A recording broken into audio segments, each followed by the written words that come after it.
Salam alaikum, walaikum salam. Moksifonera makamba, auye netono asone chikamba. Usatsamwe ndisina kufona, unofanirwa kufara uchinge wandiona.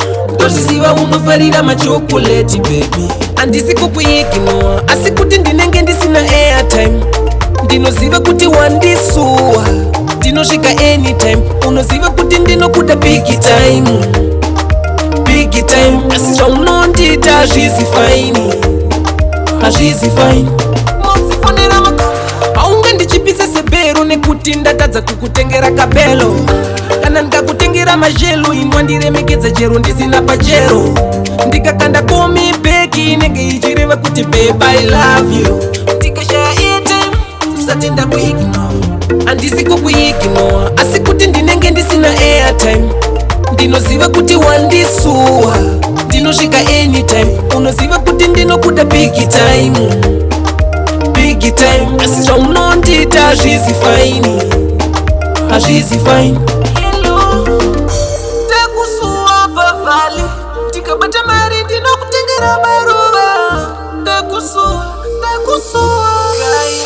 une imwe levu bebe yaunombondipa zvekuti mameru anombofunga kundidzipa. Uri kanyama kanodyika unodika. Handisi kukuignore, asi kuti ndinenge ndisina airtime. Ndinoziva kuti wandisuwa, ndinosvika anytime. Unoziva kuti ndinokuda big time. Big time, asi zvaunondita hazvisi fine. Hazvisi fine.